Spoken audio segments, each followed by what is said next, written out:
Okay, so welcome to the first episode of Men in Confidence Sharing, where we are four men of a certain age trying to bring our expertise, if you call it that, our wisdom from years on this planet. And we are joined today by myself. I am the host, Tony. I am with Sean, Terrence, and Ryan. So I'll go one by one. Everybody say hello. So hello, Sean. What's going on? How y'all doing? Hello, Rhino. Hello, how are you? And hello, Terrence. Going on, everybody? Okay, so we're going to start today on the simple topic of simple. I laugh at that when I say it. The simple topic of manhood. So we are all men of a certain age. We've been on this planet for a while, and I'm pretty sure that all of our opinions or our thoughts about manhood have changed over the years. What you thought about manhood 20 years ago is probably nowhere close to what you think about manhood today. So I want to start off with, to you, in this day and time in 2020, what is manhood to you? Any volunteers to start? Okay, well, I'll pick someone.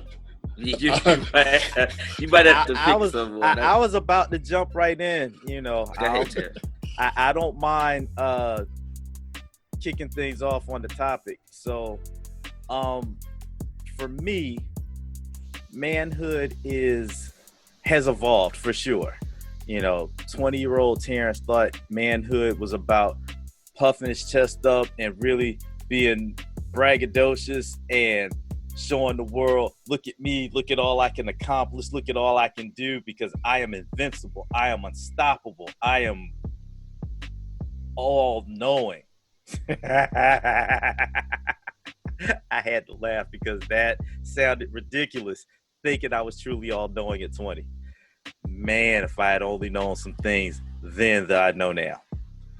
So over time, like I said, manhood has evolved and changed, and it really started to change when I started having children. That added a completely different layer to what that means. So now my definition is a person who is still strong enough to protect themselves and their family, wise enough to be able to know when to flex and when to stand down or be open to an opinion that is different than yours. Being kind enough to allow someone else to lead if necessary. And being wise enough to know when to utilize all of those skills that I just mentioned. That has been the path that I'm still on, because even though I am confidently sharing these things currently, I'm still a work in progress. I would have hoped to have had it together by now, but I, somewhere along the way, probably around 26, 27, realized, nah, kid, you are not as smart and invincible and tough as you thought. Okay, appreciate that. Thank you, Terrence, for your comments. And we're going to move on to Sean. So what are your thoughts on the subject? As soon as I can find my unmute on my mic here. For some reason, it took me a second to be like, wait a minute, where's my unmute? Hold up. Nah, but so my thoughts when I took on this topic, when I started thinking about it, and I said, okay, so immediately, you know, and in a way where Terrence went, just immediately what came to me was immediately where I started thinking about what it's not. Like, what it's not is, you know, who can make the most noise, who can puff out their chest the most, who shows off more. He mentioned the term braggadocious. You know, we as men have a tendency sometimes to want to say that you're just doing it by rank. Like, how many women can I get? You know what I mean? And generally, how bad can I be? How bad can I fight? How well can I do? These are things that, in my opinion, manhood is not. So I want to start with that, because I know even in my past, we ain't none of us, just like we were saying on this, and Terrence made a point, none of us are perfect. You know, we've had our mistakes. It's one of the reasons why we want to get on and share and try to share from those experiences and learn from those experiences. So definitely, I probably fell victim to half of that list coming up as what I thought was a young man myself. So I definitely fell victim to half of that myself, and I know what manhood is not. What I feel manhood is. Let's talk about that real quick. You know, taking responsibility and owning up to those responsibilities. You know, when we grow into adults, we wind up getting responsibilities, whether you like it or not. It's coming. You're gonna get bills. You're gonna have things you got to do, stuff you got to take care of. So it's taking responsibility. It's standing up for the things that you believe in. That was a hard one for me. I had to learn that one big time, to recognize that part of manhood, there is times when you need to take a stand. If there's things that you believe in, you need to stand behind them and say, hey, I'm putting my foot down. This is what I believe. So I'm going to say what I believe, and I'm going to stand for that. You know what I mean? What is it? If you stand for nothing, you'll fall for anything. You know, I've heard that one before too. Taking care of your family, providing. That's a big one for me. It doesn't matter about the amount. I don't care about how much you can make. You putting McDonald's and Burger King together to try to provide for your family, but it's in part of the taking responsibilities, also taking care of family when you have one. Taking pride, that's another big thing for me, is the pride thing. Your pride in yourself, in your family that I just mentioned, in your work, in everything that you do.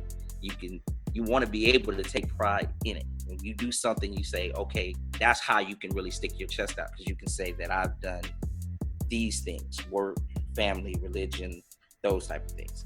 And then the last one I'm gonna cap off with is just, remember that our women, they birthed us. Without a woman, we can't be here. So we should be treating all our women with the utmost respect always, because without women, there's no society or anything else. So that's another thing that I think goes with these roles of manhood. And there's so much more. Like you said, it's the tip of the iceberg. We said it was simple. It's not a simple topic, because there's a lot to it. But I'll start on that part of that with that. All right. Thank you very much, Sean. Very impressive comments so far. And we're going to go to Rhino, see what he has to say. What are your thoughts on the subject, Rhino? Manhood. There's so many things that can be attached to it. Responsibility, independence, leadership. But for me, what manhood is, and being a man is knowing yourself. While I was sitting here thinking about it, I couldn't help but remember that scene in The Matrix where Neo was unsure, and the Oracle pointed to the Greek saying over the door and said, "You know what that means? It means know thyself." A man knows himself. He knows his place. He knows his limits. He knows he knows where he is within himself and where he is in the world. That doesn't mean he doesn't have anything to learn. That doesn't mean he can't be taught. It just means that he is aware of himself, his and his position in life.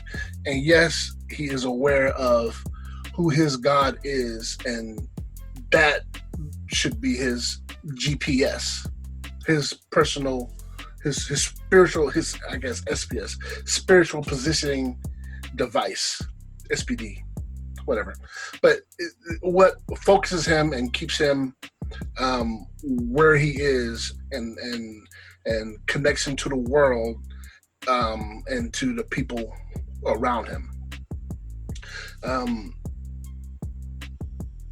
A man, and it's kind of hard to separate manhood from being a man, because you think about a man, he knows where he is, he knows his place, and so he's able to move more freely in the world in which we live. And granted, this goes under attack, but there's different reasons for that. There's different forces at work that attack that to try to stop a man from being a man. But a man that is aware of himself and he has God as his spiritual positioning device, as it were. He knows who he is and what's his limitations and where he can and can't go. And there's nothing that can stop a man that knows his place, regardless of what situation he's in. If he knows his place and he knows where he is, he can find the path to where he needs to go. Okay, cool. Thank you very much. Okay, so I guess I'll chime in on it. Okay, so for me, I've always felt that, or especially today, being a man in 2020, what it's like to be a man in this day and time, it feels like a constant tightrope walk. It feels like you're always trying to balance between two opposing forces.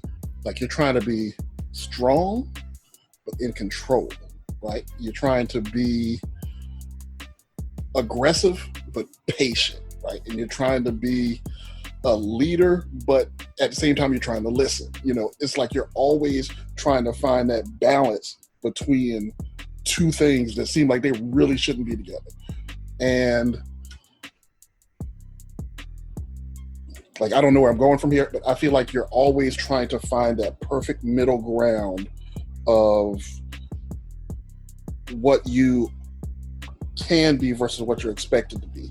And you're always trying to find the most powerful way that you can not be extreme. Like you don't want to go overboard with power, but you don't want to go overboard with just listening to what everybody else says either.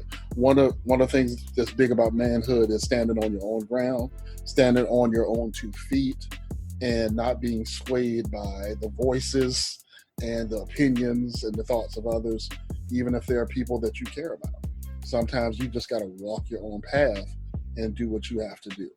Sometimes, and this may sound old-fashioned, sometimes you have to lead. Sometimes you have to be the first one out. And I don't mean lead by just telling other people what to do. I mean lead by you take the first step. If you want to see everybody get in shape, then you're going to have to run that first lap. If you want to see everybody eat better, then you're going to have to fix breakfast that's healthy. So to me, being a man is about being upfront, being first in line, and being a perfect balance.